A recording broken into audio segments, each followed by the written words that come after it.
Gravação, não sei se vocês viram, já tem uma lista de exercícios lá no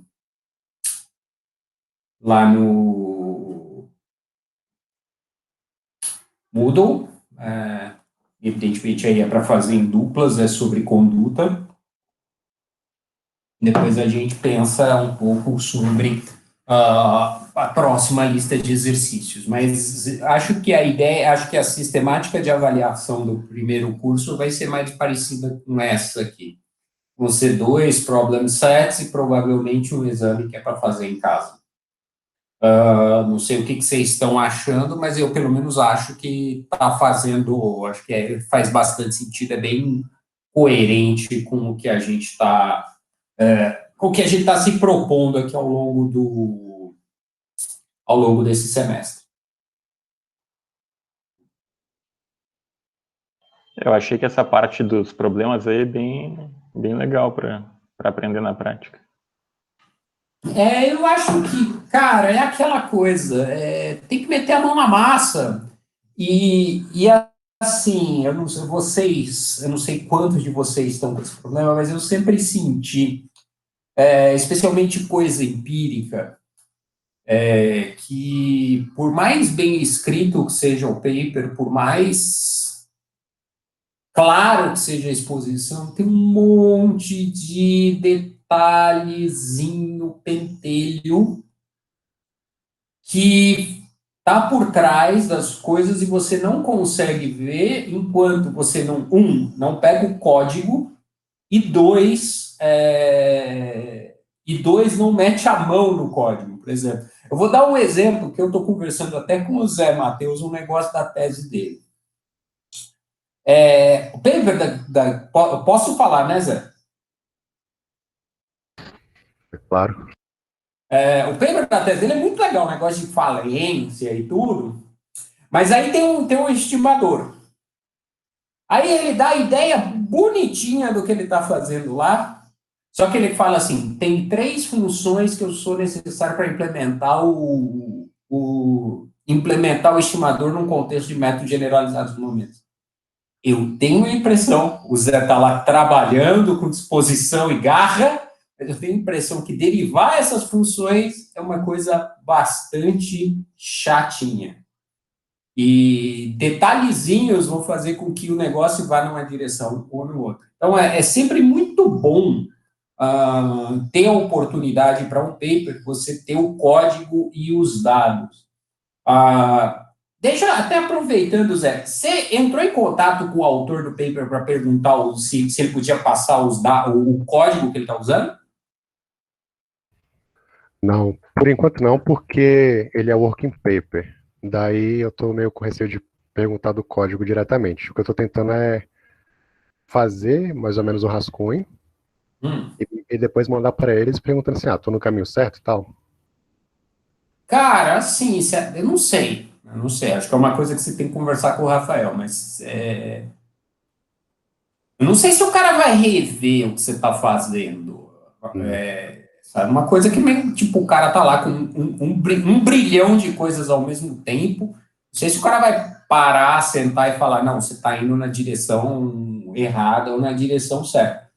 Há uma chance do cara, de fato, parar e olhar, mas eu não sei, assim, dá uma pensada se não é melhor dar uma conversada direto, perguntar, alguma coisa assim. Porque essas implementações computacionais, elas são muito manhosas, especialmente quando você vai tentar calcar em cima de um paper específico, tem muita zona cinzenta aí. Beleza, eu vou ver como é que eu falo com eles. Tá bom. Bom, pessoal, então vamos continuar a nossa jornada falando hoje sobre modelos de entrada. E a ideia dos modelos de entrada, a gente terminou a aula de modelos de entrada falando do Breslin e Rees, e basicamente, a gente falou que a abordagem do Bresnahan e Rees era muito mais baseada em você tentar dar uma volta sobre um problema que os econometristas chamam de um problema de coerência do modelo econométrico, que fazia com que você, ao invés de você fazer com que a função payoff dependesse da ação dos oponentes específicos, você simplesmente chegava e falava, olha, a função payoff vai depender do número de empresas. E aí, nessa de depender do número de empresas, o modelo econométrico subjacente, o jogo subjacente, ele libera a questão resolve o problema da coerência que a gente tem aqui. Então, e aí eu vou começar falando do próximo paper do Barry e vou retomar só o problema lá com a nossa luzinha do Jamboard. Dessa vez eu já até coloquei aqui, já até colei aqui aquele negócio, só para a gente lembrar. Vou marcar aqui quem a empresa 1 vai ser em vermelho. Então, a empresa 1 está ativa. A empresa 1 está ativa, a empresa 1 está ativa, a empresa 1 não está ativa. Aqui, 0. Vou colocar só.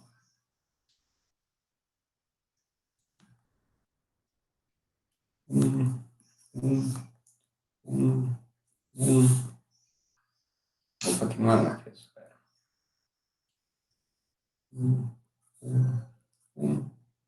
0. Vou pôr a outra em outra cor, em verdinho. 0. 0, 0, 0. 0, 0. Aí aqui é 1, 1, 1.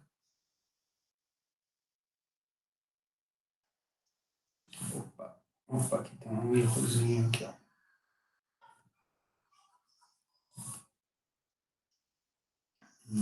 Aqui. Só voltar. Aqui mais 0. Aqui é 0. Aqui é 1. 1. 1. 1. 1. Ok. E aí a ideia do Bresnahan e Rees é, olha, a gente tem que este pedaço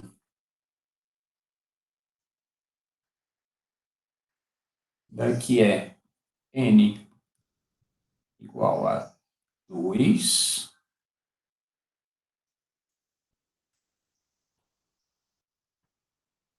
Este pedaço aqui, n igual a 1.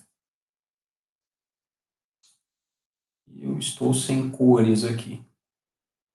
Vermelho, amarelo, verde, azul. Estou sem cores, mas a gente tem que pelo Bresnahan e Rees, esta meiuca toda aqui é a meiuca de n igual a 1. Só ficou com n igual a 1 lá na ponta também, no azul. É 0. Opa, desculpa, igual a 0.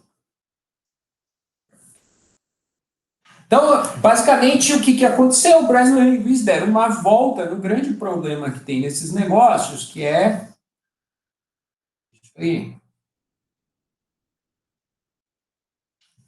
Tá? É a única solução? Não.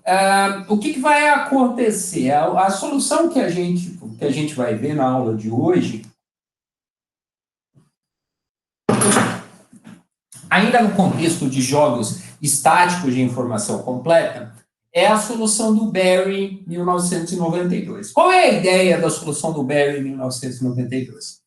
A solução do Berry, 1992, ele vai, digamos assim, ele vai trazer alguma hipótese, vai tirar alguma hipótese do bolso para resolver essa incerteza aqui, tá? Basicamente, o que significa essa hipótese do bolso? Ele vai fazer com que ele vai assumir diferentes hipóteses sobre quem se move primeiro nesta situação, nessa região aqui. Tá? Então, o que ele está fazendo implicitamente? Ele está fazendo implicitamente uma mudança no jogo. Ou seja, o que é uma mudança no jogo? É uma mudança no sentido de que vai ter um mecanismo que vai fazer com que esse quadrado incerto aqui se resolva em diferentes situações. Então, ele vai ter, por exemplo, aqui, vou marcar aqui a zona cinzenta, ele tem possibilidades. A zona cinzenta, ele vai fazer uma alternativa em que isso aqui sempre resolve para 0. Vai fazer alternativas onde ele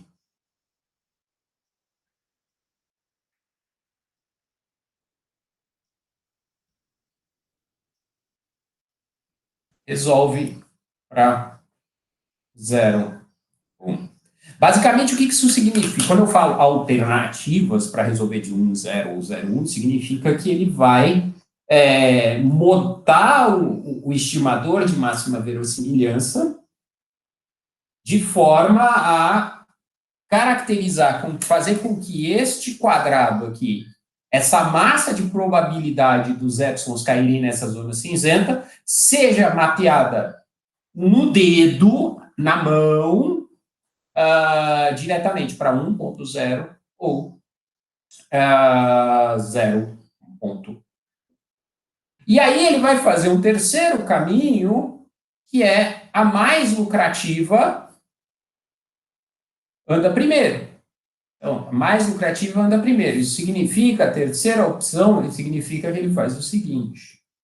Ele pega este quadrado aqui,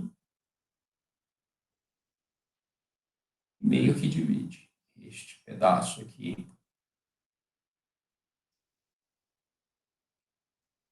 É 0, 1.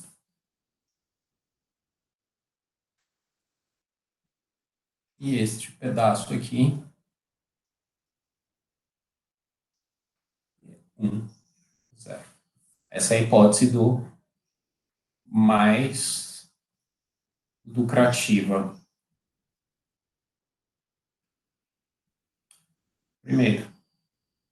Então, só por a seta aqui. Mais lucrativa primeiro. Vocês vão ver quando a gente chegar na parte empírica, na parte onde a gente mexe diretamente com os dados, a gente vai ver que isso tudo vai ser implementado na forma de máxima verossimilhança, e isso vai significar diferentes construções da massa de probabilidade de verossimilhança na hora de calcular o estimador. Mas não é nada complicado, não é nada fundamentalmente difícil. Mas o que é importante nesse Berry ele vai trazer externamente. Só um segundo que caiu o negocinho. Um segundo.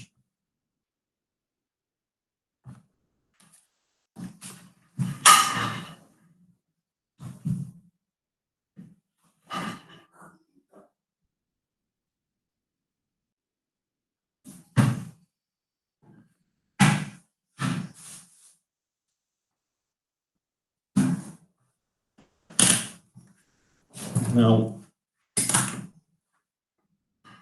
A caneta caiu dentro da lata do lixo.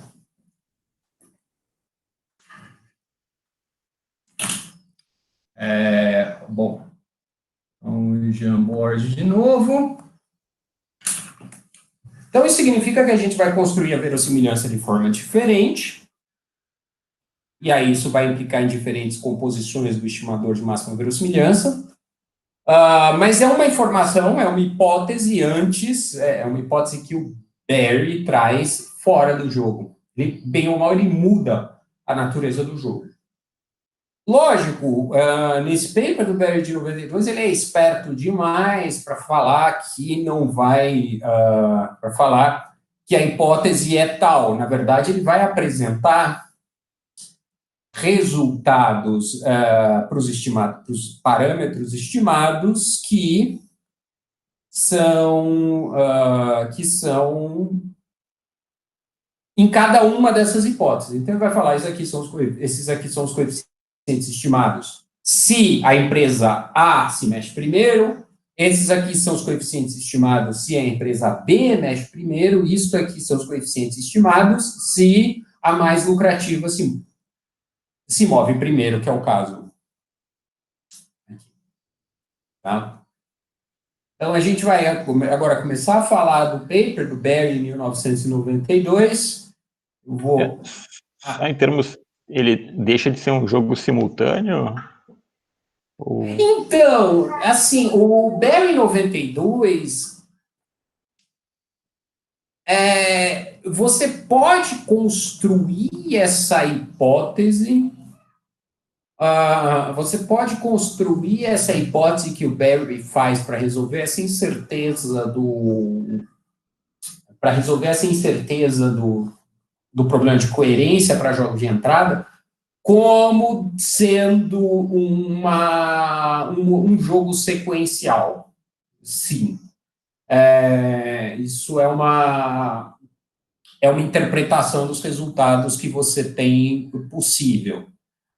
Agora, lendo o paper do Barry 92, eu não acho que essa tenha sido a intenção ao longo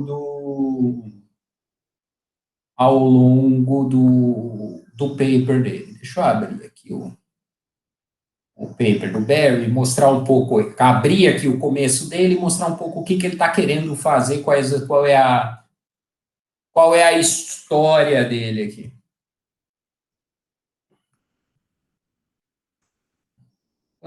Enquanto eu estou abrindo aqui o paper do Barry, eu acho que o Moita entrou. Você está por aí, Moita? Eu tô. Opa, bem-vindo! Bem-vindo! Estamos todos aqui, os dois Rafael Oliveira, tem o Rafael Pereira Oliveira e o Rafael Rocha Oliveira. Tem a Priscila e o Zé Matheus, que são os alunos aí do curso. Legal. Boas-vindas aí.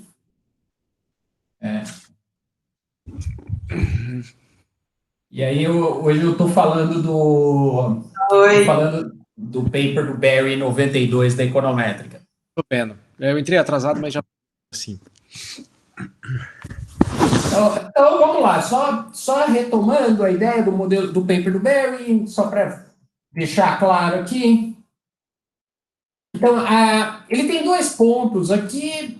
Uma coisa é justamente essa questão, se vocês olharem aqui, o paper considera o efeito da escala de operação de uma airline sobre a possibilidade de rotas que saem desse aeroporto. Então, como boa parte dos papers de organização industrial, você tem uma contribuição para um mercado específico combinada com uma inovação metodológica. E a ideia é justamente essa ideia de tentar resolver o problema do Bresnahan e Rees de uma forma ou outra. Então, deixa eu ver se tem alguma coisa aqui. Aí ele fala que tipo, é um estimador de simulação. Eu não vou entrar nesse detalhe do estimador de simulação na parte de código, eu vou usar uma adaptação desse código aqui, que é por máxima verossimilhança, e eu não preciso estimar por simulação. Mas a ideia dele é, de novo, indústria aérea, ou seja, vai ter uns modelos de airline, de estrutura de hub, mas ele não vai discutir exatamente a estrutura de hub and spoke. Ele vai especificamente olhar a decisão de entrada em diferentes rotas, entendendo rota como um par origem-destino, tá? Então, aqui ele está falando, o que é exatamente o que ele fala aqui? Vocês... Caneta. Aqui, se vocês forem ver, vocês vão ver aqui, instead of modeling equilibrium choices, ele vai fazer um partial equilibrium approach. Tá aí. Beleza. Outra coisa que é interessante, eu vou mostrar a função lucro que eles fazem. Cadê a função lucro dele?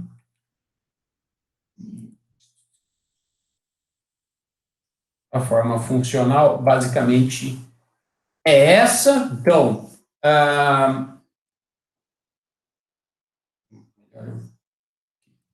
função lucro dele função lucro da empresa I no mercado, da empresa K no mercado I, e o mercado entendido como um par origem-destino, ele vai ser composto pelo seguinte: se vocês notarem, ela é uma forma funcional muito menos parametrizada que a do Bresnahan e Rees, que a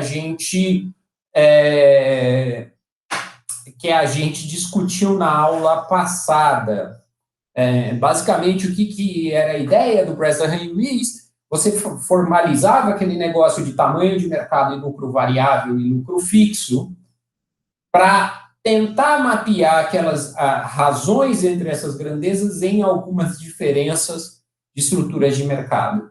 Aqui, basicamente, o que o Barry está preocupado é sobre o efeito da entrada sobre os lucros. Então, ele vai estar muito preocupado com esse delta aqui, nem tanto em construir medidas sobre como os lucros variáveis mudam com mais empresas.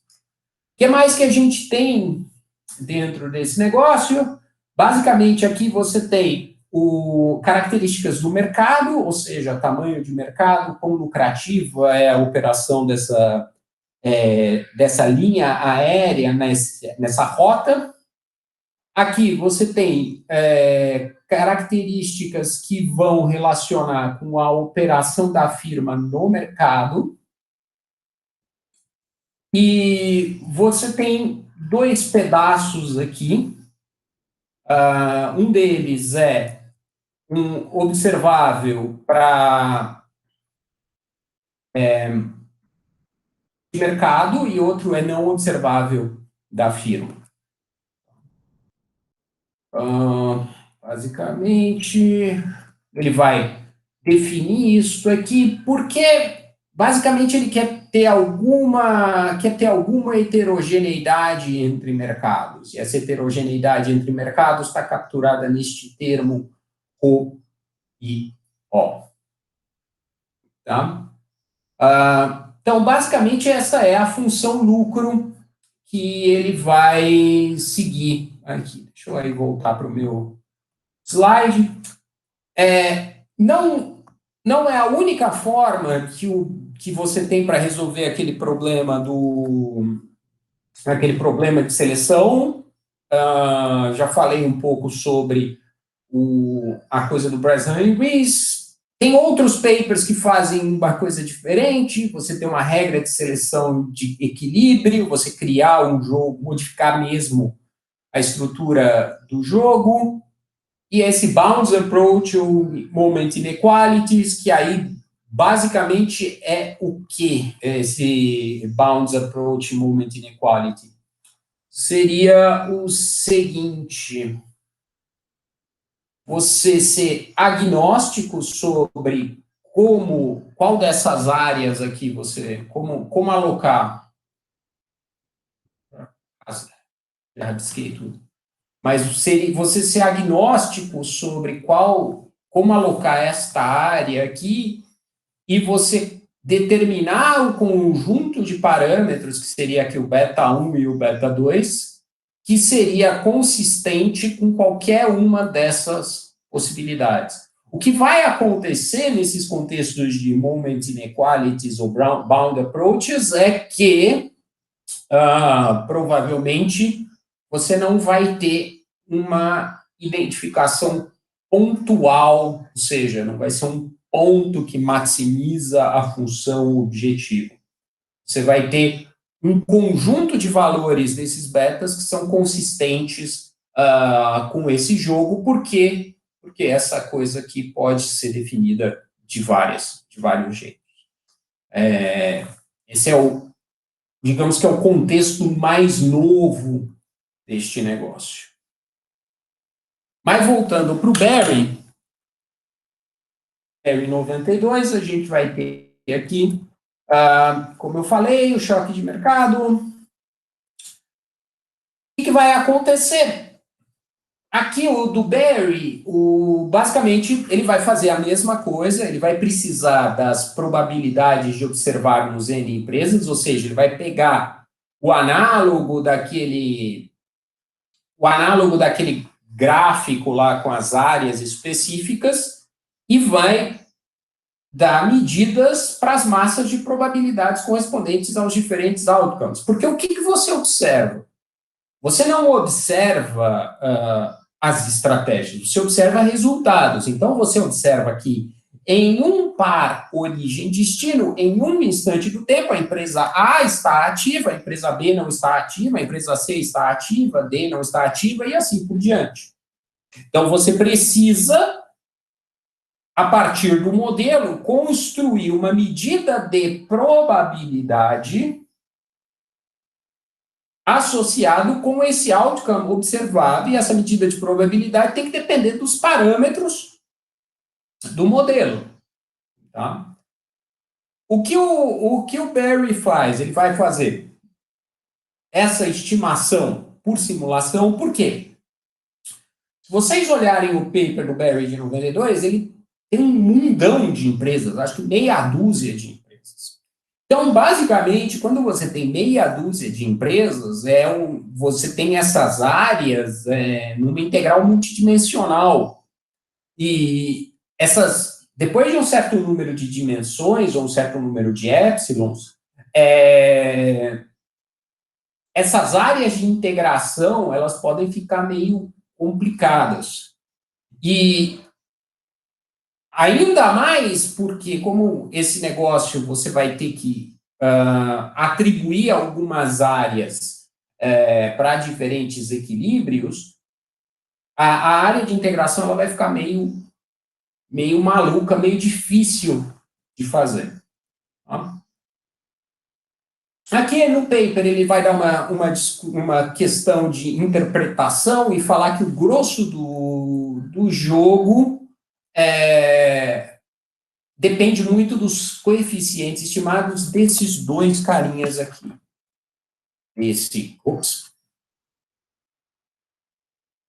aqui, desse ρ e deste delta. Basicamente, o que vai acontecer? Esse delta aqui é a questão do efeito que esse não observado tem sobre os lucros, observado de mercado, não observado de mercado, tem sobre os lucros, o delta é o efeito competitivo. Então, ele vai falar que que o valor adicionado dele é importante por causa que nenhum desses coeficientes vai atingir alguns valores genéricos. Então, por exemplo, se você tivesse que delta igual a zero e não tivesse interação estratégica nenhuma, se você não tem interação estratégica nenhuma, isso vale para um monte de outros contextos também. Tá? Se você não tem essa interação estratégica e você não tem esse termo comum aqui, você pode estimar a decisão de entrada separadamente. Ele fala que se esse rho fosse igual a zero, os componentes não observáveis de cada empresa não são correlacionadas, aí você poderia fazer Bresnan e Rees. Professor, Oi. uma dúvida, talvez anterior a isso. Quando você comentou que você está analisando em um momento no tempo, naquela rota, né, você aí considerar a empresa A está no mercado, a empresa B não, a C está, a D não. O que é exatamente esse dado da empresa D não está no mercado? Que ele considera um conjunto de empresas que já estão no mercado aéreo, mas não naquela rota? Então, primeira coisa, excelente pergunta. Basicamente, o que você precisa ter em termos de banco de dados? Você precisa ter em termos de banco de dados, deixa eu vir aqui na minha lousinha. Você precisa ter em banco de dados, você precisa ter mercados, tá? Os mercados, no caso do Bresnan e Rees, eram cidades pequenas, no caso do Barry, são rotas, origem e destino, não importa exatamente, mas você precisa ter isso na cabeça, alguma definição consistente sobre o que é este mercado. Tá? Você precisa ter empresas, e aí você precisa ter exatamente o quê? Você precisa ter um banco de dados que vai ter aqui dimensão I, e aqui você vai ter ele com dimensão K. E dentro de cada um desses mercados, você precisa ter o registro se cada uma dessas empresas está ativa. Então, por exemplo, a situação dessa aqui, você tem 3, 6, 8 empresas nesse mercado, tem a empresa 1, a empresa 4, a empresa 7, a empresa 8 ativas. Aí você vai ter num outro mercado a empresa 2, a 3, a 4, a 6 e a 8 estão ativas. E assim por diante. Entendeu? É isso que você precisa ter quando você está na questão do Barry. Se você estiver na questão do Bresnan e Rees, se você estiver na questão do Bresnan e Rees, então isso aqui significa um outcome que tem 1, 2, 3, 4 empresas ativas. Essa aqui é um outcome que tem 5 empresas ativas. E assim por diante.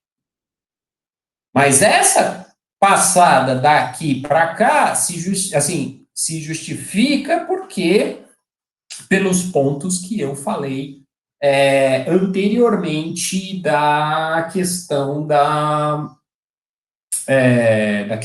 do problema da coerência do jogo subjacente.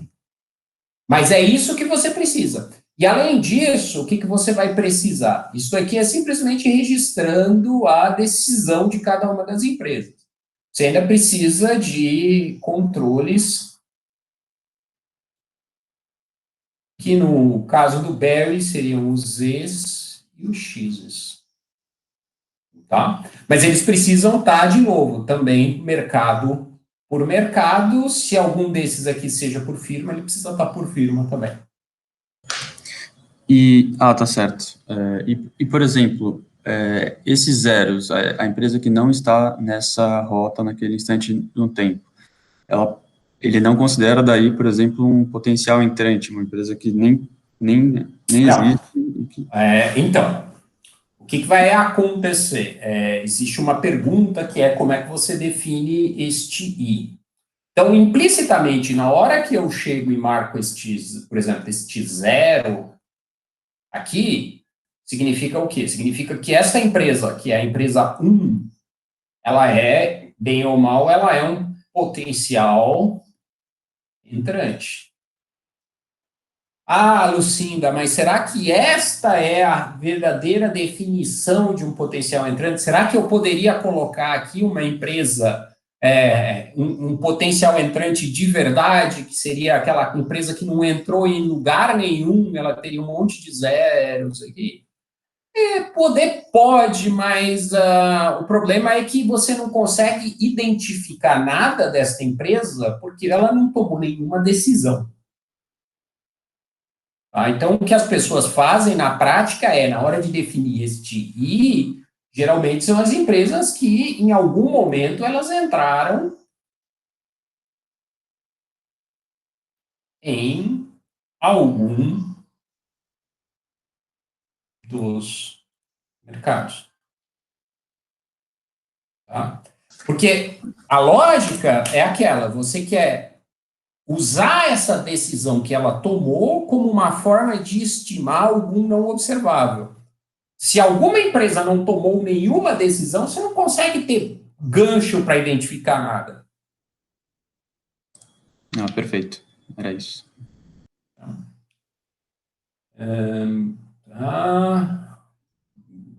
Depois, quando a gente for para a parte empírica, eu vou mostrar o banco de dados, mas ele é mais ou menos dessa estrutura mesmo.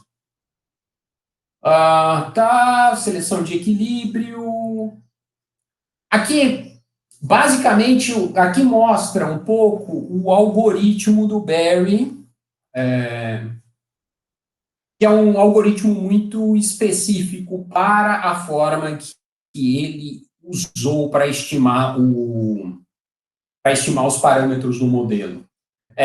Basicamente, o que vai acontecer é um estimador de GML, onde você tem, quer dizer, é um GMM simulado, método simulado dos momentos. Basicamente, o que você vai fazer o que eu quero dizer com o método simulado dos modelos? Você vai simular estas integrais, mas ela vai ser uma simulação diferente daquela que a gente falou lá atrás para o BLP. Por que vai ser diferente? Vai ser diferente porque, bem ou mal, lá no BLP você tinha um pedaço da integral resolvida por causa da forma logit, da probabilidade, e aí você resolvia só a parte dos coeficientes aleatórios com a outra integral. Aqui não, aqui num sentido mais direto, porque estes U's aqui, eles fazem o papel dos épsilons, e aí basicamente está aqui no primeiro pedaço, e esses épsilons é que vão nos dar a diferente massa de probabilidade para os diferentes outcomes. Tá? E bem ou mal, é isso que ele vai calcular. Ele vai fazer esses épsilons, vai calcular as funções lucros, e a partir das funções lucros ele vai conseguir chegar no mapeamento dos parâmetros aos outcomes, que são as configurações mercado por mercado. Ele vai fazer, ele vai criar uma diferença entre o predito e o observado. Aqui tem tem menos N aqui. Mas fora isso, é a mesma coisa, as condições de momento, forma quadrática, com weighting matrix no meio, não tem muita novidade. Tá. E aí, esse é o caminho do Berry em 1992. A gente vai retomar um pouco o Berry 92 quando a gente estiver passando para a parte empírica com códigos mesmo. Mas antes da gente passar para a parte empírica com os códigos mesmo, o que eu vou fazer agora? Vou falar um pouco de jogos estáticos com informação incompleta, tá? Até o momento, só retomando, todos esses jogos, eles eram jogos estáticos, ou seja, a decisão ou o resultado de uma interação estratégica não tem nenhum efeito sobre interações estratégicas subsequentes. A sua ação não pode ser condicionada a nada do que você fez anteriormente, nem ao que acontecerá no futuro. E é um jogo de informação completa. Ainda que você não observe as ações do seu oponente, ou seja, você não consegue agir de forma a o que decidiu que você fazer condicionalmente ao que o seu oponente faz, você consegue observar todos os elementos da função payoff do seu oponente. Tá? Esse é o caminho tradicional que a gente tem aqui.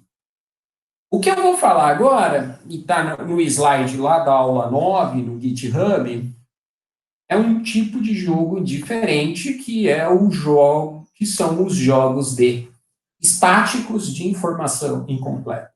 O que eu acho legal de falar isso é porque, bem ou mal, esses jogos de informação incompleta, mesmo sendo estáticos, eles vão ligar muito bem com a parte de dinâmica que o Moita vai falar a partir da próxima semana.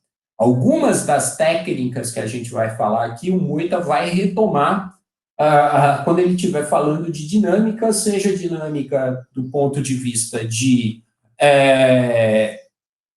interação estratégica dinâmica, ou seja, de jogos de agente único dinâmicos, tá? Mas, por enquanto, aqui eu vou só fazer essa puxadinha para a gente terminar essa parte e a gente continua aí para o Moita tocar na semana que vem.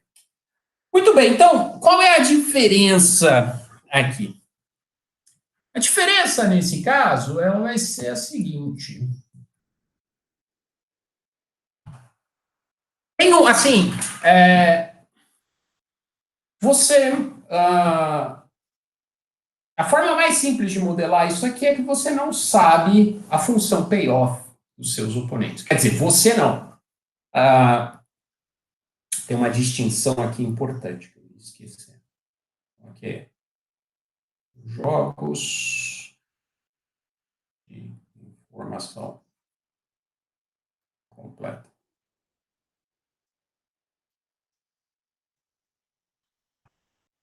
Versus completa. Então, a ideia é, nos jogos de informação completa,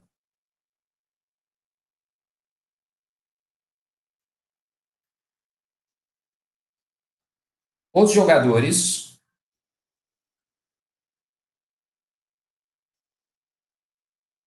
conheciam as funções payoff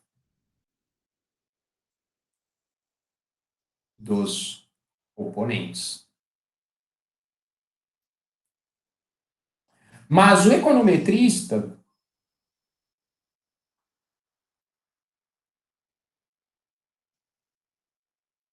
conhece uma parte. Nos jogos de informação incompleta,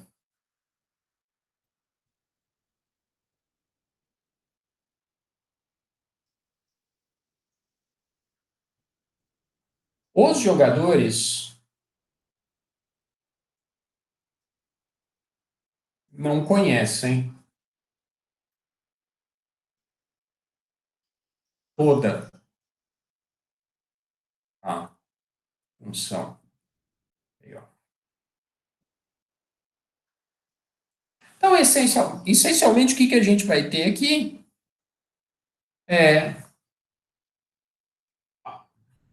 os jogadores vão estar eles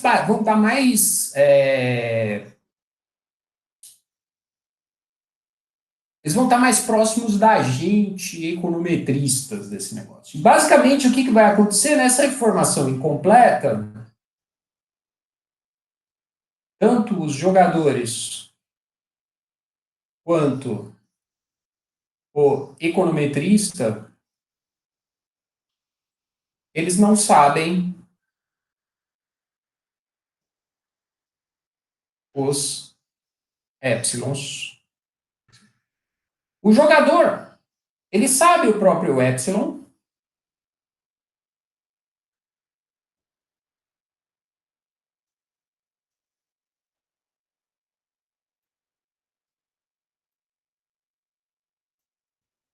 mas só sabe a distribuição do epsilon dos componentes. Tá? Isso significa o quê? Isso significa que o conceito de equilíbrio que a gente vai usar aqui, ele vai ser um equilíbrio Bayesiano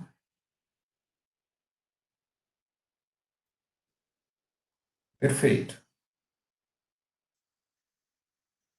Que é diferente do equilíbrio de Nash, que a gente usa, o conceito de equilíbrio de Nash que a gente usava para jogos de informação completa.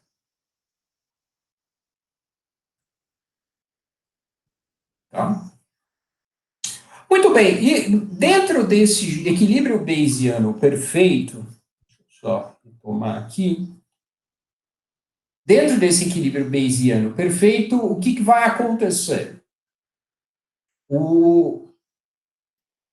Basicamente, a gente vai ter que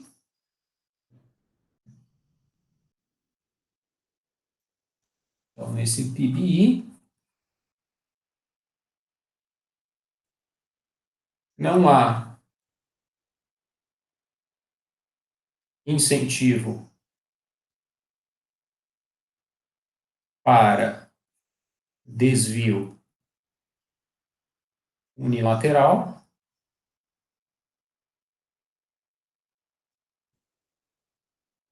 dadas as crenças que o jogador possui sobre os não observados do oponente. Então, isso significa o quê? Quando eu estava falando dos jogos de entrada tradicionais, jogos de entrada estáticos, essas coisas aqui, eu tinha aqui o PI, ele ia ser, eu tinha colocado aqui X, beta 0, I menos delta, vezes alguma coisa, menos epsilon. Nos jogos de informação perfeita, eu tinha colocado que isso aqui era a ação de entrada da empresa J.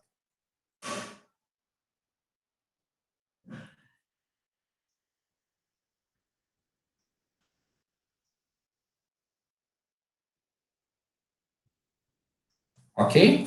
Então, informação perfeita. Num jogo de informação imperfeita, a função de lucro ela fica um pouco diferente. Vai ficar I igual a X beta 0 I menos delta menos epsilon I.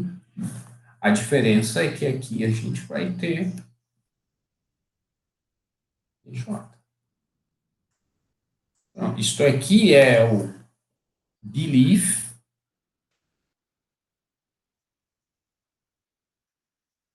crença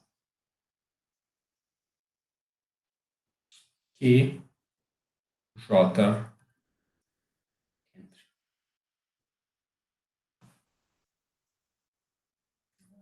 Tá claro, pessoal?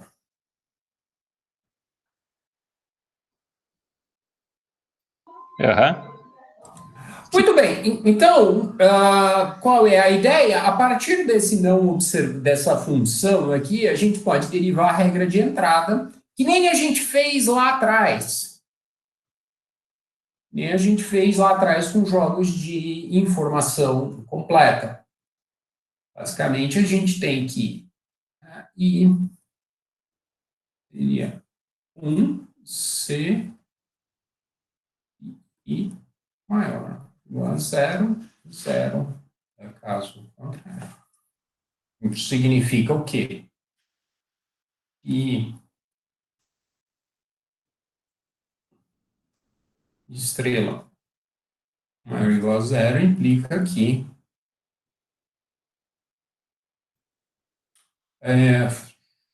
x beta i menos delta vezes pj menor que epsilon i. Menor porque eu tinha posto aqui um menos na frente. Tá?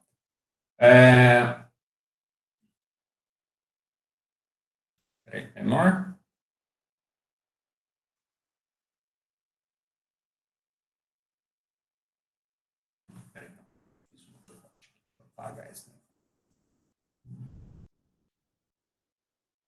É maior, tá certo. Maior que epsilon i. Muito bem. Então, se a gente observar novamente, o que a gente observa? A gente observa resultados, a empresa entrou ou não. A gente vai observar 1, 0, 0, 1, 1, 1, 0, 0. E a gente quer estimar isto e isso aqui. Então, a gente vai precisar mapear esses negócios nesses outcomes. Qual é a diferença nesse caso? A diferença é o seguinte: se todos os dados que a gente observou no banco de dados, eles vêm de equilíbrio, isso significa que todas as situações que a gente observa para a empresa 1 ativa, isso aqui virou verdade, e as situações onde a gente observa 0 no banco de dados, isso aqui não virou verdade, isso aqui está com a desigualdade ao contrário. Mesma coisa para a empresa 1. Então, para os dados que a gente tem, a gente precisa que essas duas coisas aqui aconteçam. A gente precisa que essas duas coisas aqui aconteçam. Ou seja, basicamente, você tem que o lucro é maior do que 0, condicional à probabilidade do componente, do seu oponente entrar ou não. Então, em equilíbrio, essas probabilidades aqui, elas têm que ser mutuamente consistentes, ou seja, racionaliza essa probabilidade que um assume que um tem sobre 2 entrar, tem que ser consistentes com as decisões de entrada em equilíbrio, e a probabilidade que 2 faz sobre 1 entrar também tem que ser consistente. Isso vai ser importante aqui dentro. Mas notem que, ressalvado o fato que eu troquei a ação por uma probabilidade, ou seja, um evento com massa 1, por alguma coisa que é uma probabilidade, ressalvado isso, a estrutura é muito parecida. Isso significa que a gente teria, bem ou mal, um problema parecido com o que a gente viu nos jogos de informação completa, ou seja, a gente continuaria tendo isso aqui, porque aqui, ao invés de você ter simplesmente o delta, aqui do lado você teria o delta multiplicado pela probabilidade de entrar. E tem uma linha grande de papers que vai trabalhar com jogos de informação incompleta que, basicamente, passam por adaptar alguns dos métodos, especialmente os métodos do Berry, para resolver o problema da coerência aqui dentro. Mas o que a gente vai ver e a gente vai falar hoje é que esses pezinhos aqui que a gente vai chamar de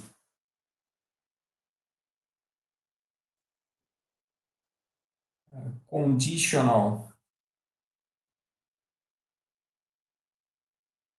choice probability, ou CCP, essas conditional choice probabilities, elas vão nos dar um caminho para resolver a questão da coerência do modelo. Tá? Alguma pergunta por enquanto, pessoal?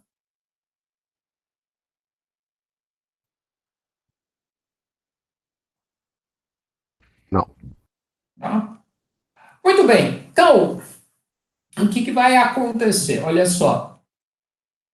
Se vocês olharem aqui, isso aqui é muito parecido com uma probabilidade, com uma função densidade de probabilidade acumulada. Então, basicamente, se eu jogar um menos aqui em um dos lados, eu viro o sinal desse negócio e você tem a cumulativa do epsilon ser maior do que esse valor específico aqui. Tá? Isso aqui é 1 menos a probabilidade do epsilon ser menor do que este valor. Tá? Bom, então, só para manter a notação, isso aqui é 1 menos a prob de epsilon ser menor do que x beta 0 e menos 2. Ups.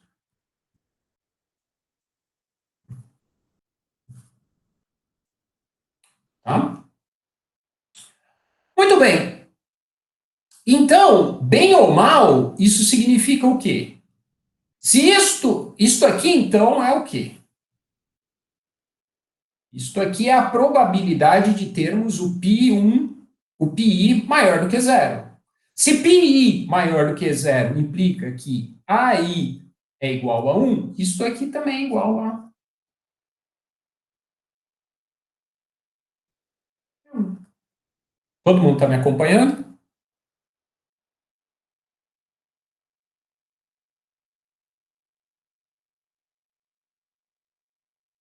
Todo mundo está me acompanhando ou todo mundo está meio perdido na situação aí?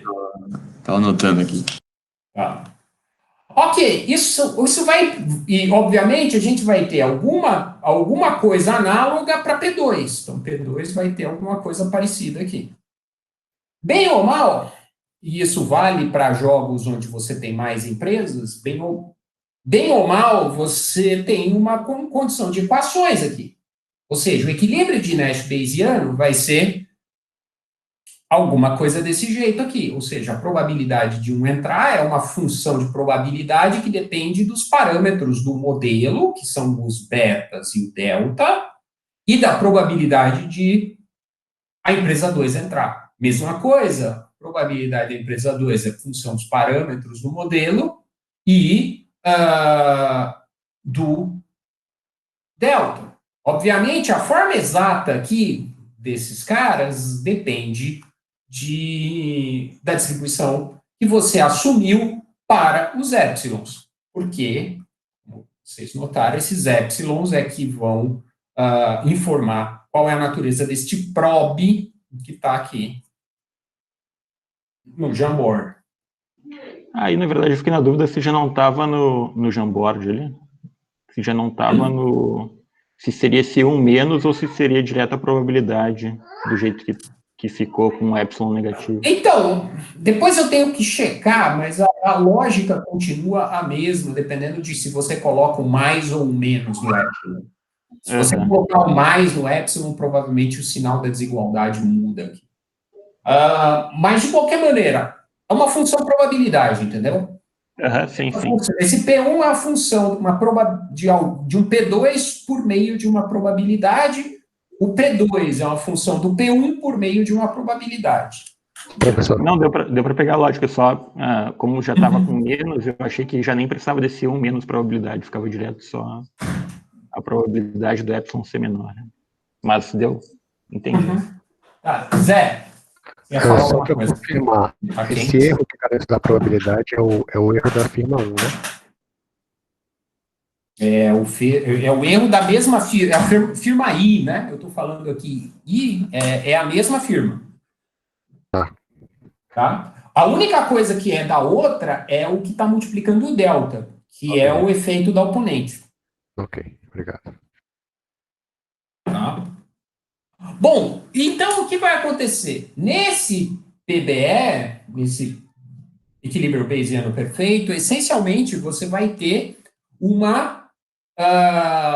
você vai ter um sistema de I equações que depende dos parâmetros do modelo, mas depende essencialmente das mesmas probabilidades. Isso vai ser legal porque o que vai acontecer?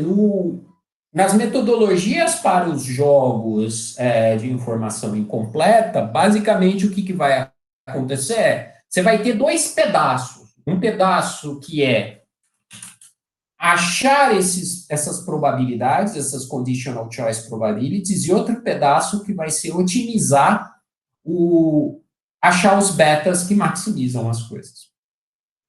Tá? E aí a gente vai falar de diferentes métodos disso.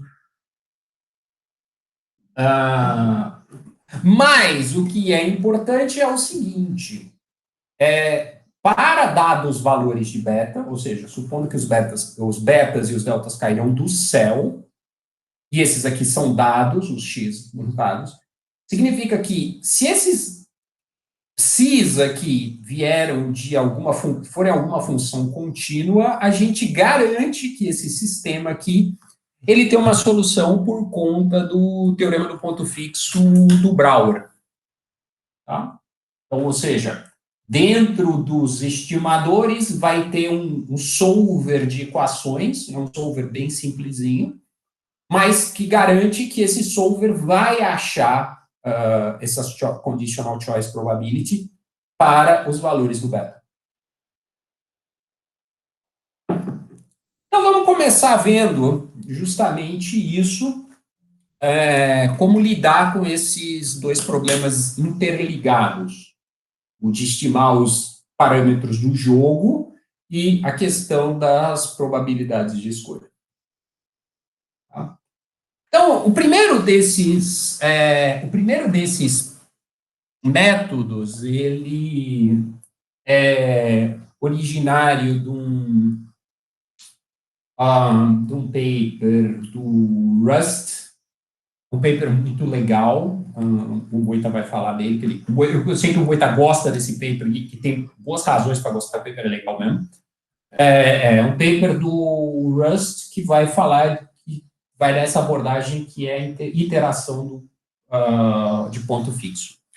Mas qual é a ideia aqui dentro desse Fixed Point Iteration?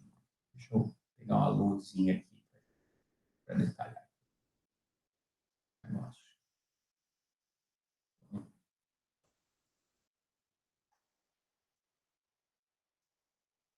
Fixed Point Iteration.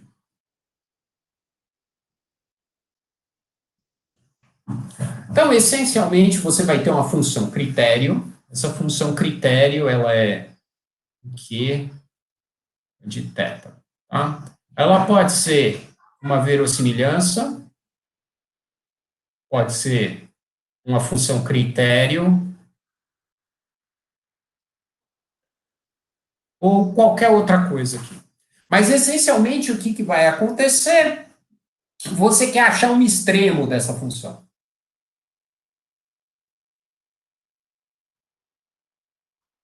Quando eu falo que achar um extremo, se for uma verossimilhança, você quer achar o máximo, se é uma função critério, você quer achar o mínimo, mas você quer achar um extremo disso aqui. E 99,9% das vezes isso não tem uma solução analítica, então você precisa de um otimizador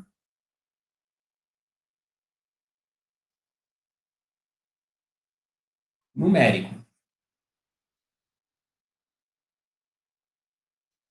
Basicamente, o que é o otimizador numérico? Ele vai jogar o θ, vai achar um valor para essa função critério correspondente a esse θ, vai pensar um pouquinho, vai derivar um novo θ, vai jogar esse novo θ aqui de novo nessa função, vai achar o valor, ver se diminuiu, e vai pensar num novo valor. Vai fazer isso recursivamente até uma hora em que ele fique satisfeito.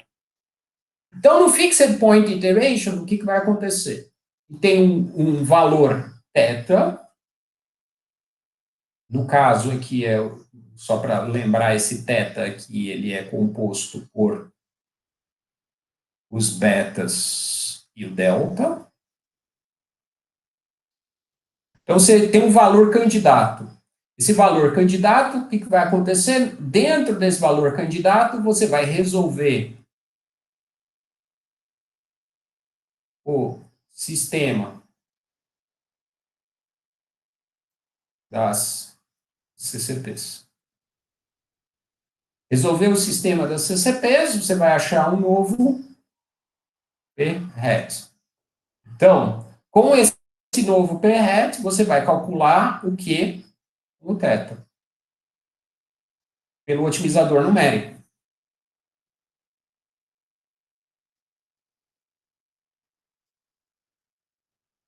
Com esse novo resultado, ele vai decidir o que vai fazer, ele vai achar um θ'.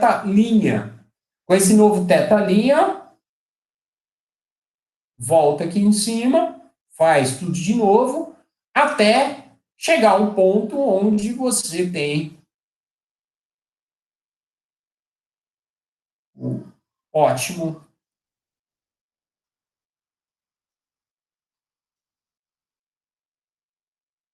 aqui. Tá? Esse é o Fixed Point Iteration. Assim, é o primeiro deles, você tem que... você pode fazer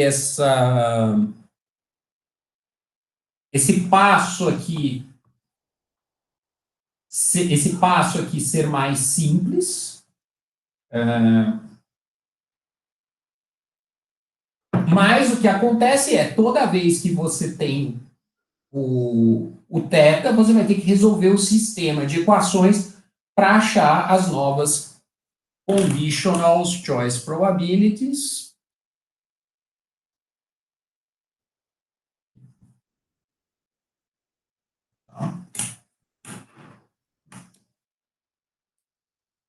Muito bem.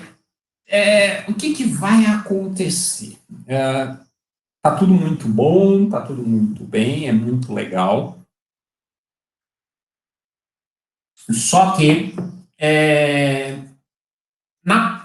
assim, ainda que na teoria isso é garantido que vai funcionar, isso não significa que isso vai funcionar em um tempo hábil para a gente publicar paper ou defender tese, pensando pragmaticamente. Basicamente, o que vai acontecer? O exemplo que eu estava dando, ele é um exemplo com duas empresas. E isso significa que você tem um sistema de equações que você vai resolver por ponto fixo, que é relativamente pequeno. Quando você tem 5 ou 6 empresas, esse processo para achar as conditional choice probabilities, e mais, você achar essas conditional choice probability em cada passo do otimizador numérico, ele vai ficando cada vez mais complicado. Além disso, esse fixed point iteration, assim, ele funciona muito bem, e ele funciona muito bem com poucas empresas, e ele funciona muito bem, ele funciona especialmente bem se você tiver com este θ aqui muito perto deste θ aqui. Agora, vamos lá, o problema é que a gente nunca sabe ex ante aonde está este θ estrelinha. O que acontece no mundo real é que, às vezes, a gente começa nesses tetas aqui em um lugar bem longe deste negócio aqui. E dependendo de quão longe este cara está deste cara aqui, esse passo aqui demora horrores.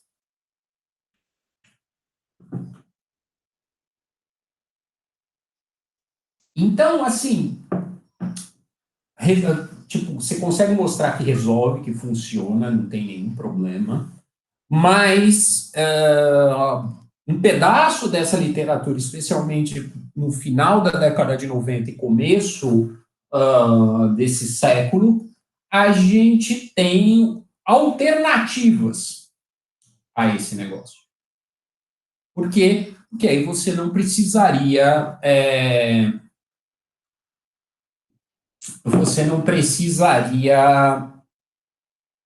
ficar fazendo esse negócio que é computacionalmente muito complicado. Tá? Qual é a ideia disso? A ideia disso vou falar agora de dois papers, um paper que é do Hotz-Miller e depois falar um pouco do Aguirre Gaviria e Mira. Mas esses dois, eles vão falar de um jeito de resolver a questão. O seguinte, o que vai acontecer, a contribuição aqui para o meu contexto de jogos estáticos com informação incompleta é que essas equações aqui, elas valem para qualquer estimativa consistente de P1 e P2, ou seja, você não precisa acertar na pinta as probabilidades. Essa equação, esse sistema ainda vale para qualquer estimativa. Então, o Hotz-Miller teve a seguinte ideia: por que eu não trago este pedaço aqui das conditional choice probability para fora do otimizador, calculo ele uma vez e deixo o otimizador se resolver para achar os tetas. E aí por isso que isso é chamado na literatura de inversão de Hotz-Miller, basicamente, porque você inverteu a ordem dos passos, em vez de você colocar o otimizador por fora e os CCPs dentro, você coloca os CCPs fora e otimiza por dentro. Para tomar aqui um Hotz-Miller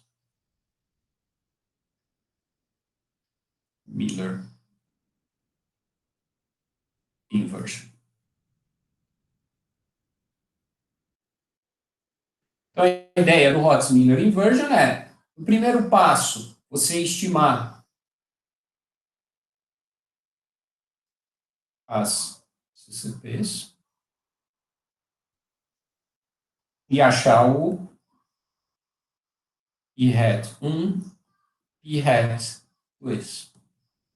E aí, no segundo passo, dado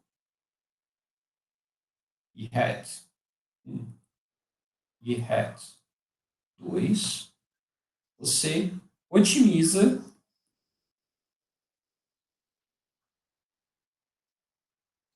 a função critério Q de θ condicionado ao I hat, que veio de 1. Aqui.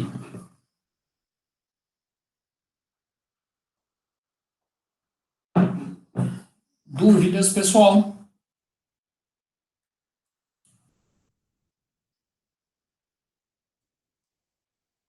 Bom, e como é que você vai estimar esses... como é que você vai estimar essas CCPs?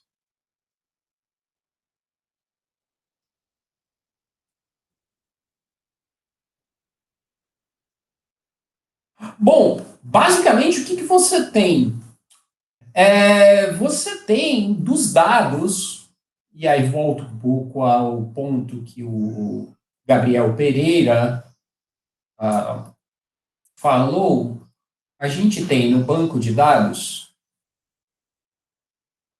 esse negócio.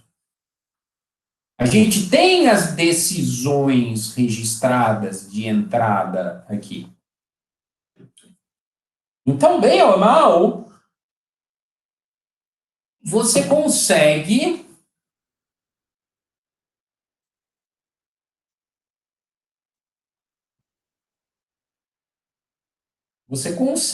estimar isso aqui.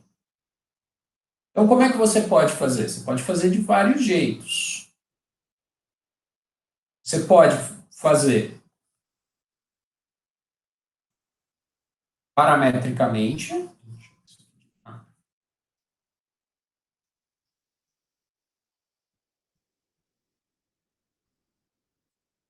Então, basicamente, como é que seria isso parametricamente? Você pegaria um load, um probit,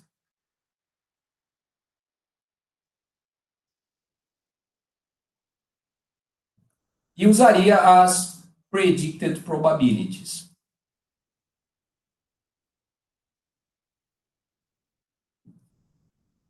Como você faria com B, não parametricamente. Basicamente, esse não parametricamente é a porcentagem de mercados que se observa entrada.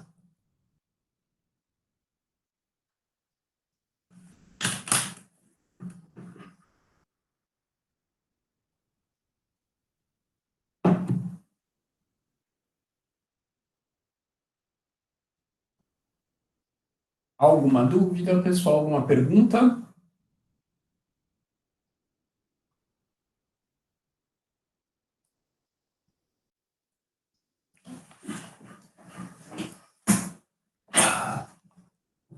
Muito bem. E uma coisa que é legal, e eu ainda não tinha falado, quando a gente fala dessa coisa de estimar as conditional choice probabilities aqui, etc., etc., pela Hotz-Miller inversion, bem ou mal, se a gente fizer uma premissa sobre se a gente fizer uma premissa sobre a estrutura subjacente do jogo, a gente resolve também o problema da coerência que veio lá de trás de jogos estáticos de informação completa. Basicamente, o que vai, assim, o argumento é meio enrolado tecnicamente, mas intuitivamente, o que você vai ver quando você está estimando pelo Hotz-Miller a conditional choice probability? Quando você está estimando a conditional choice probability, você está estimando a probabilidade de entrada. E bem ou mal, assim, eu não gosto do termo de dizer que é forma reduzida, mas bem ou mal, essa estimativa de probabilidade de entrada que o Boom faz sobre a empresa 2 entrar, de fato, essa probabilidade, ela já leva em consideração o mecanismo de seleção, desde que todos os outcomes sejam sempre referentes ao mesmo equilíbrio. Deixa eu explicar isso um pouco melhor, porque isso é enjoado. Só uma dúvida anterior, só para ver se eu entendi ali no caso do paramétrico, probability ou loaded. O que você utiliza de dados é, assim, ele está no mercado, é aquele mesmo quadro lá de dados que você tinha colocado, se a empresa está no mercado ou não, dado que as outras estão ou não. Exatamente. Tá. Esse aqui. E aí faz para cada uma delas. Hein? Isso. A gente vai ver no código, eu tenho um código do R que tem isso bem claro, acho que a gente não vai conseguir ver isso na aula de hoje, a gente vai ver isso na aula de sexta. Mas, basicamente, o que você tem na questão do Hotz-Miller? Basicamente, você tem um jogo subjacente que é parecido com esse, com a única diferença que esse termo aqui não está sozinho, ele está multiplicado pela probabilidade do 1 entrar, e esse termo aqui não está sozinho, ele está multiplicado pela probabilidade de 2 entrar. Mas, basicamente, o que vai acontecer? Você tem, de novo, lá desse coisinho aqui, você tem K mercados.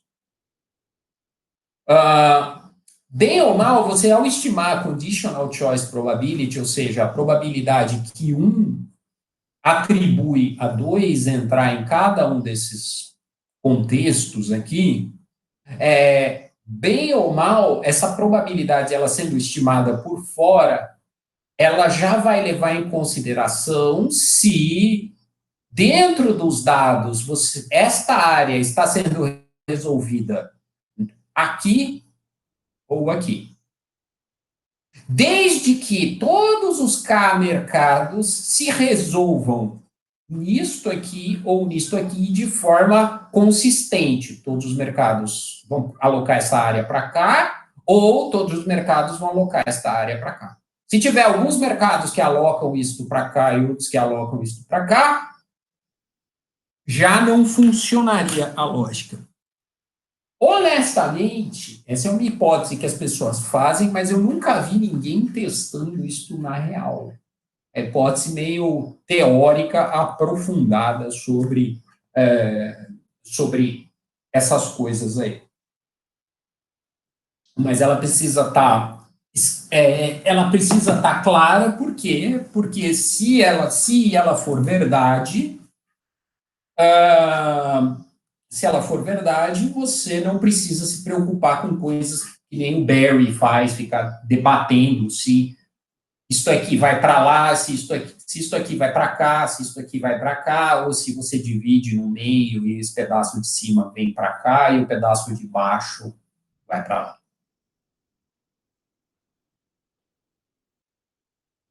E então, Hotz-Miller legal, resolve o problema da coerência. Quais são os galhos disso? Em primeiro lugar, ele é um negócio menos eficiente. Por que ele é menos eficiente? Não sei se vocês têm isso em econometria.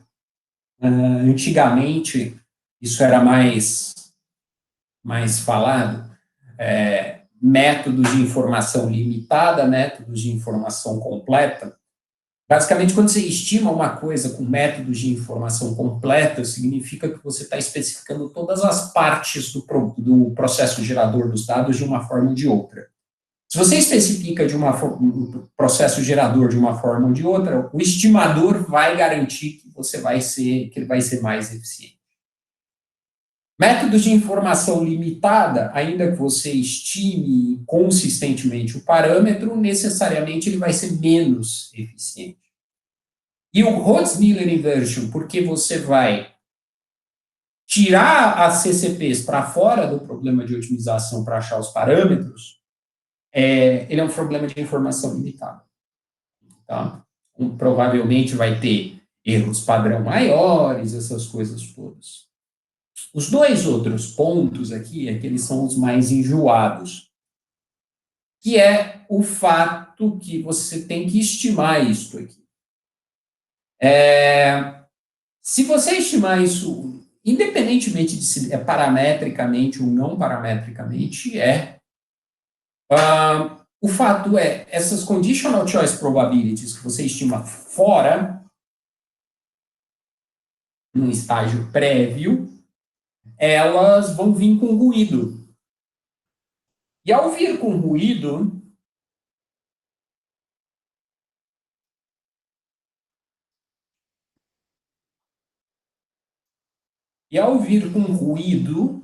esse ruído que veio desta fase aqui e ela cai para cá, pode afetar o problema de utilização.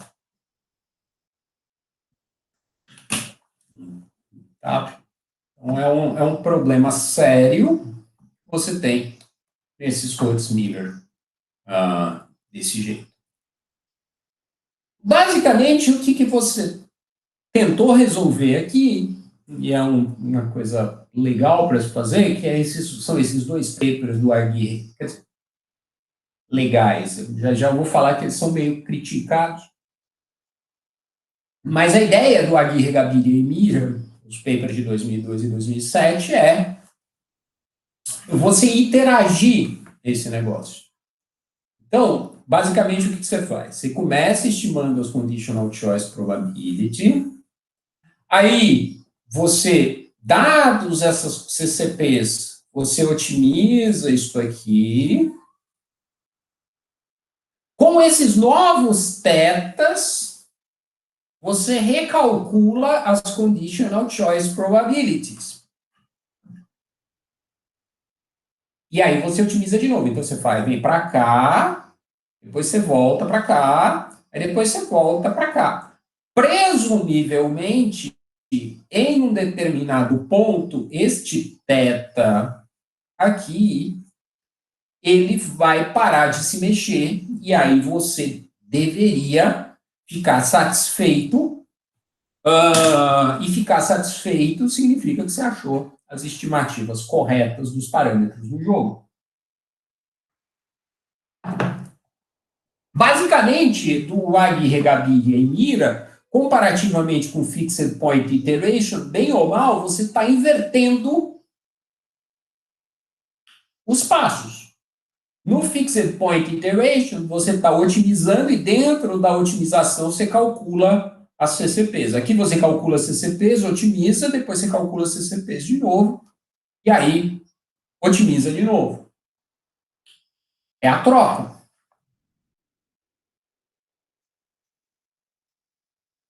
Tá? Aí tem um debate nessa literatura, e eu acho que é um debate que meio que acabou. Eu acho que o Victor, acho que perdeu nesse debate. É que, apesar desse negócio parecer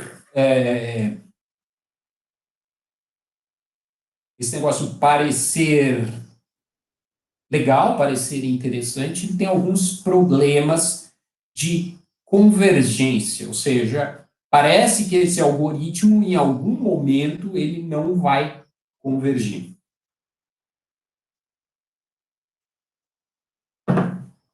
E aí, esse paper do Martin Pezendorfer com o Schmidt-Dengler, de 2010, mostra qual é o problema desse Aguirre, Gaviria e Mira.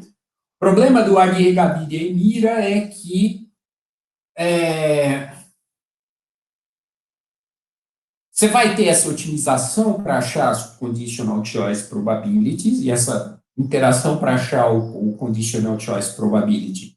Na hora que você achar um equilíbrio, ou seja, na hora que resolver o sistema não linear de equações, este aqui, presumivelmente esse é um equilíbrio de Nash, mas ele pode não ser estável a melhor resposta. E aí, quando você trava esse linha equilíbrio estável e melhor resposta, o seu algoritmo todo não vai convergir.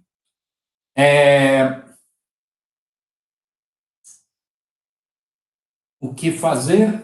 O Pesendorfer e o orientando dele, que é o Fábio Miessi, que estava na PUC do Rio, agora está no INSPER, eles têm uma família de estimadores desse tipo de jogo que são baseados em um caminho diferente, que são chamados asymptotic least squares.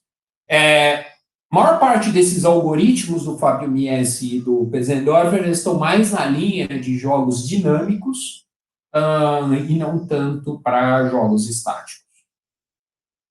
Alguma pergunta por enquanto, pessoal?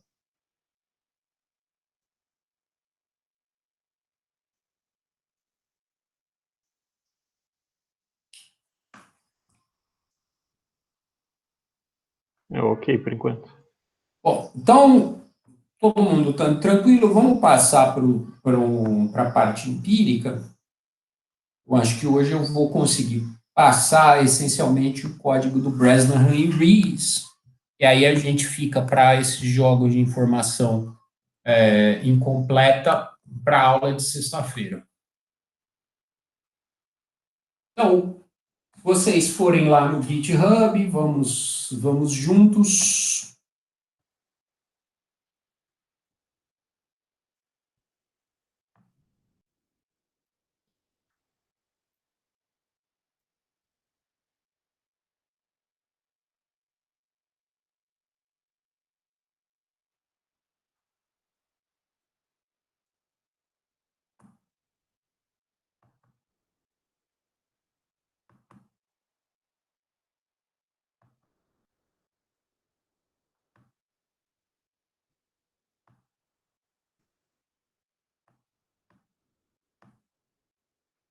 Na entrada aqui deve ter o data.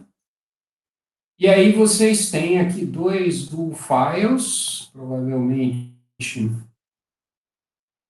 esse do file aqui é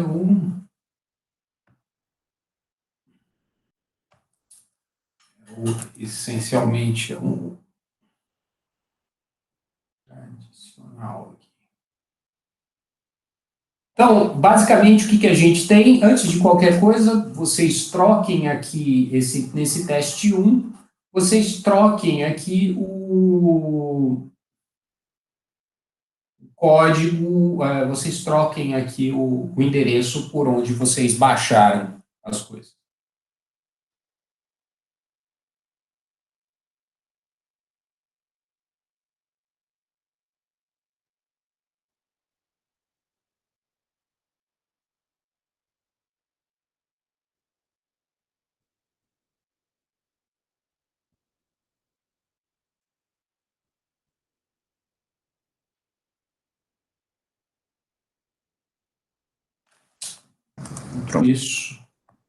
Enquanto isso, deixa eu abrir o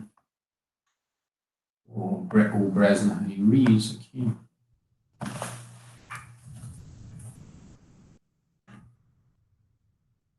Não, não.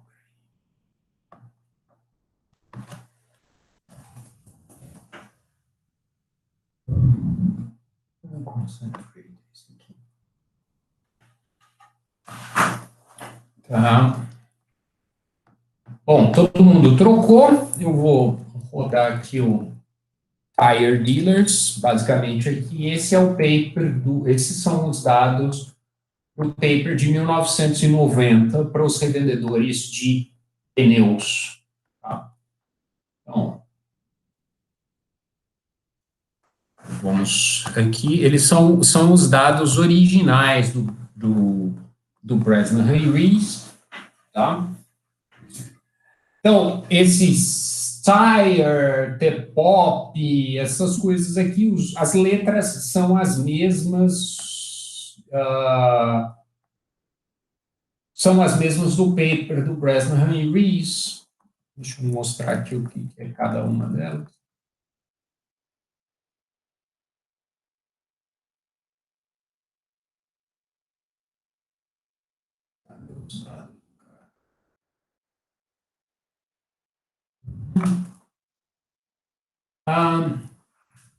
Então, tá aqui, ó. TPOP, NGR, PGR, crescimento negativo, crescimento positivo, OCTY, OPOP,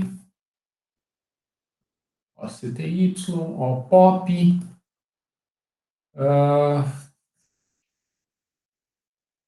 esse acre aqui é o velho, é o valor do acre, o valor que aqui no paper chama de Landval, old, é a fração de pessoas.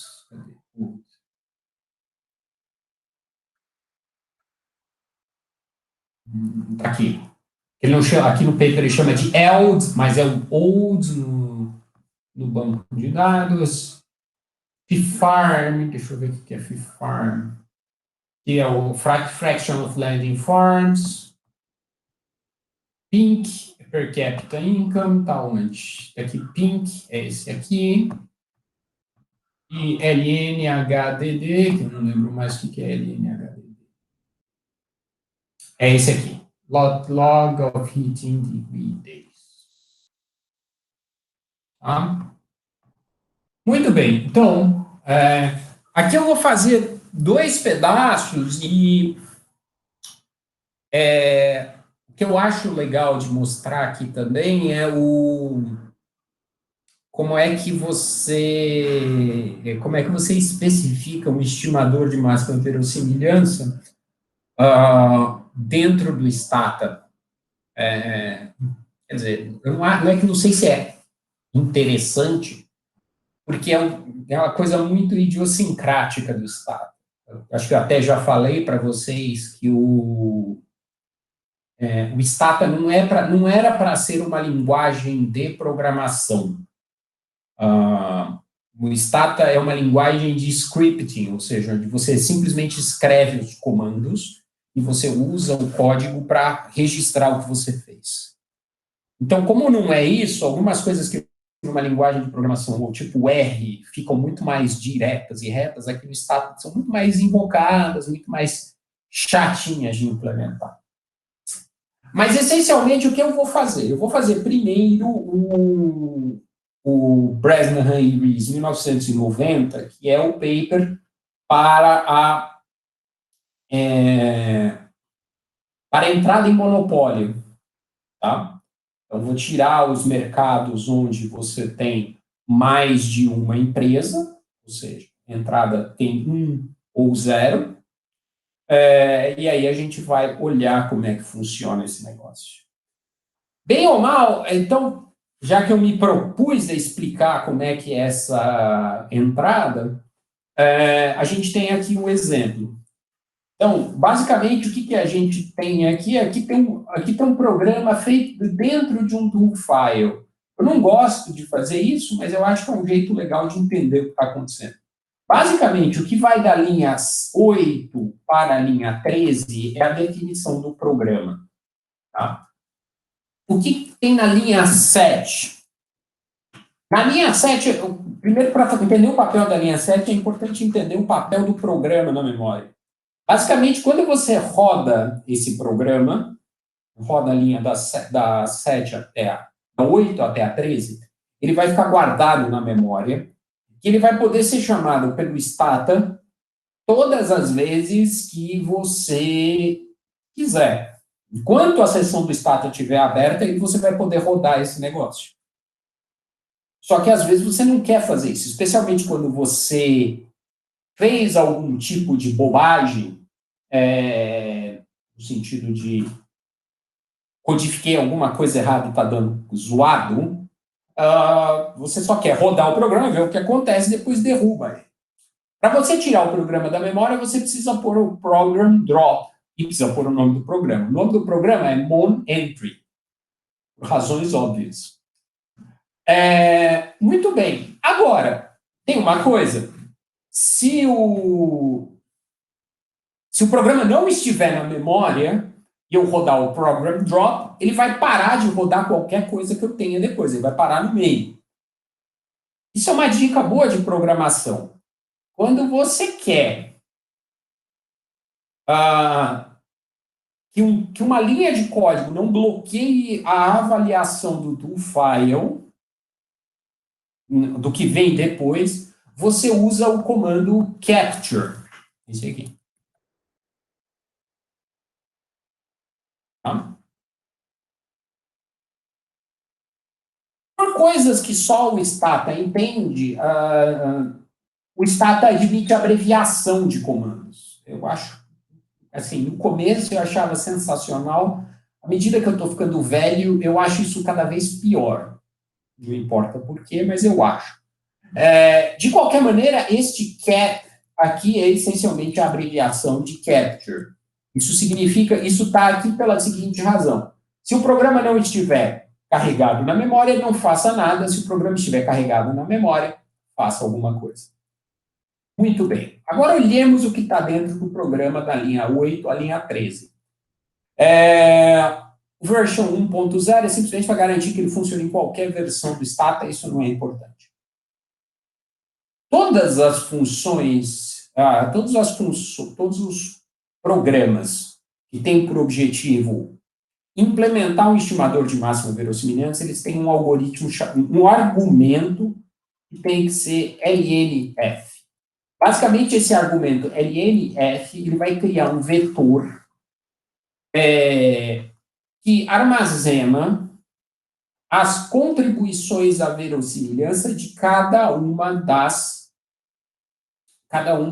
linhas. Basicamente, vocês lembram que o estimador de máxima verossimilhança é a soma das contribuições à verossimilhança de cada uma das linhas do banco de dados. Então, isso aqui é o argumento. Aí você tem 3 outros argumentos, S, V e F. Se vocês lembrarem do paper do Bresnan, de 1990, vocês lembrarem do paper do Bresnan de 1990, vocês vão ver que a especificação da função lucro dele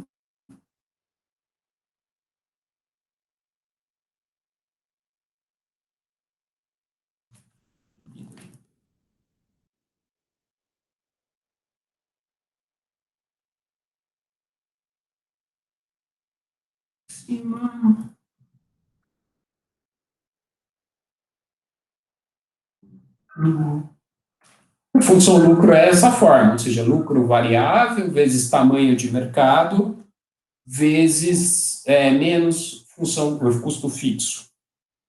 É isso aqui. Então, eu tenho todas essas coisas aqui. Então, isso aqui é o tamanho de mercado, isso aqui é o V, e isso aqui é o F. Basicamente, o que eu estou fazendo aqui? Eu estou marcando as contribuições, estou escrevendo as contribuições à verossimilhança de cada uma dessas linhas. Então, é o S vezes V menos F, se tiver entrada. E esse normal aqui é porque no paper do Bresnan e Ruiz, ele assume que este termo epsilon aqui segue uma distribuição normal, padronizada. Então, aqui é normal, e aqui é ln do 1 menos normal, se y igual a 0. Beleza, basicamente aqui você especificou a verossimilhança, especificou o vetor de contribuições à verossimilhança. Muito bem, aí tem 2 coisas aqui. Primeiro aqui é ML Model, LF. Basicamente, o que eu vou fazer nesse ML Model? Esse ML Model, basicamente, vai pegar esta função monentry e vai especificar ela direitinho como um otimizador. Então, monentry é o nome da função que eu passei aqui. E aí, uma das coisas confusas de programação do Stata, eu tenho um argumento S, argumento V e argumento F. Na hora desse ML Model, eu posso especificar cada um deles como uma função de parâmetros. Então, esse S, ele é função de ALPOP, NGRW, PGRW, OCT, sem constante, e esse offset significa que TPOP tem um coeficiente de 1. Se vocês olharem aqui no paper, vocês vão ver que tem a definição do S aqui em algum lugar. Aqui, ó. O TPOP sem coeficiente corresponde a esse offset de TPOP aqui. Não tem constante, não tem constante aqui.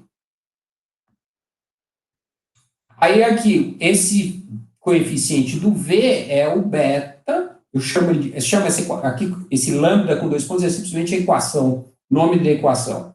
Essa aqui é a equação chama beta, função de old, pink, LNDD e FFARM, que são os coisinhos que estão.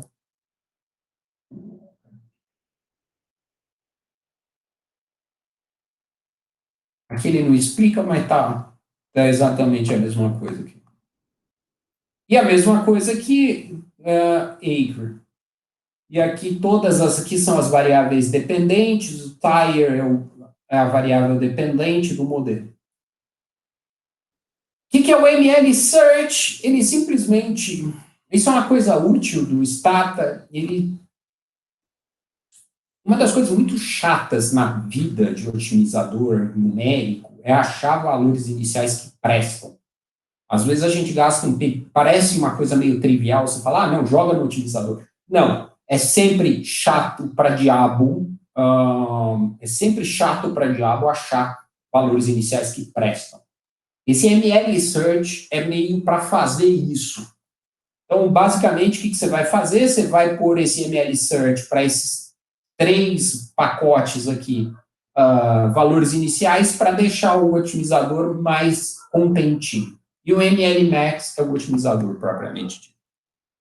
Vou rodar tudo do começo até o final, para a gente ver o que acontece. Tá? Então, a gente roda, aqui, esse ML Max, essas coisas vocês já devem ter visto por aí. Muito bem, vamos olhar os coeficientes dos caras aqui. Eu acho que está parecido com o do paper. Deixa eu ver.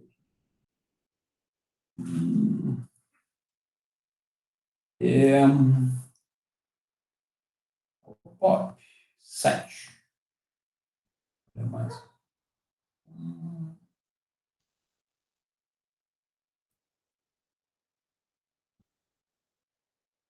Está muito parecido, porque eu acho que eu tirei a situação onde tem mais de um aqui.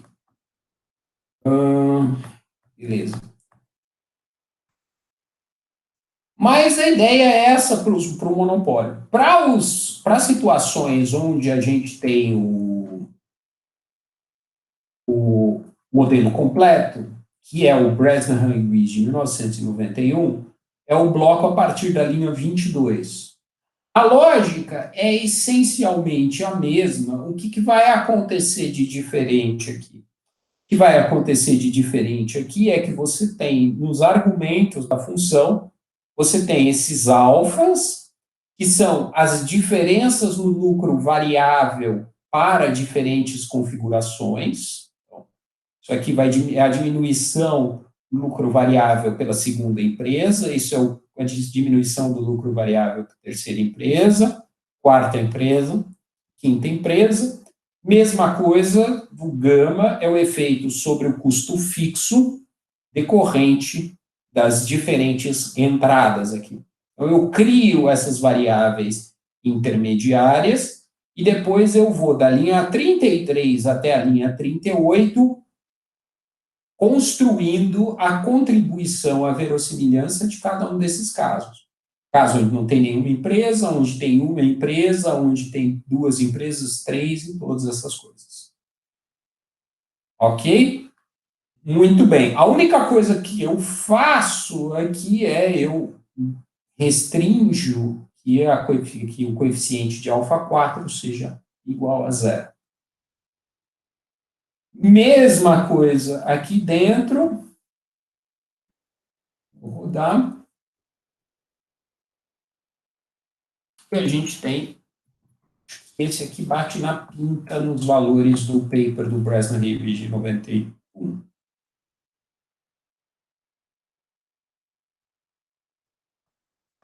Ok.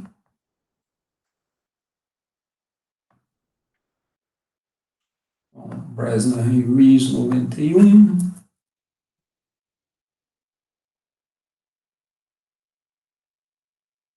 Pop.53, Pop.55, NR225, PGR.34, Oct.23, Tpop é normalizado em 1, Olds, acho que é menos 49. Aí todos batem exatamente com a coluna de vendedor de pneu dele. A log likelihood dá menos 263, a minha deve dar mais ou menos a mesma coisa. Menos 263. Então, basicamente a mesma coisa, chegando exatamente no mesmo lugar. Eu lembrei porque que eu normalizei aqui. Normalizei este aqui em 0, porque o paper faz isso também. Então, esse aqui é o teste 01. Deixa eu só mostrar para vocês o teste 02, que é essencialmente a mesma coisa, só que eu faço numa enroladinha mais arrumadinho. Basicamente, aqui eu tenho as duas coisas. Eu tenho um programa chamado Bresnan-Rees, e eu tenho um Bresnan-Rees Predicted. Basicamente, eles vão empacotar. É esse código aqui empacotado para poder estimar as coisas. Ele vai chamar esse BRISE aqui.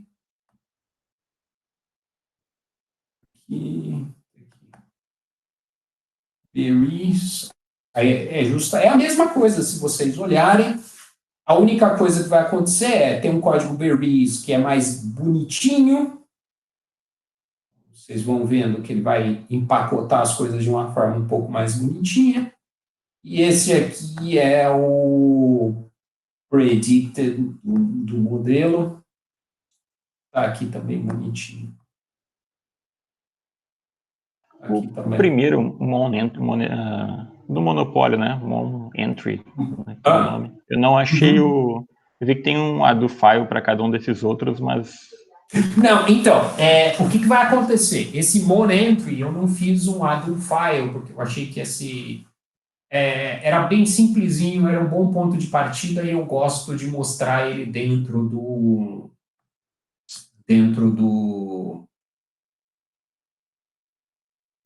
próprio do file, para mostrar o que está acontecendo. Ele não tem.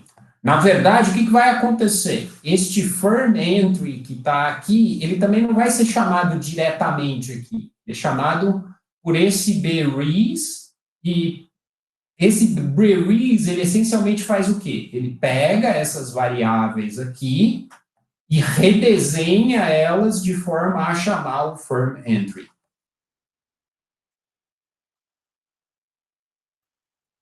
Tá? Mas ela não tem um ADU file. Mas eu só fiz o ADU file só para mostrar isso empacotadinho dentro de um ADU file. Seria o jeito mais elegante de fazer isso. Seria criar um ADU file que você pega a lista de variáveis, distribui elas nos diferentes componentes e roda.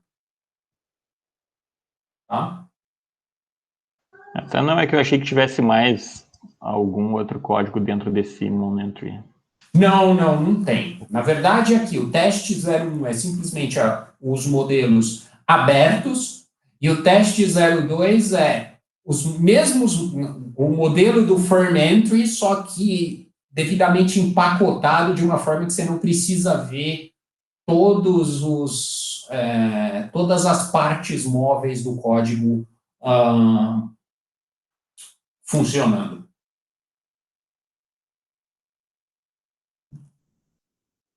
Alguma pergunta, pessoal? Alguma dúvida? Não.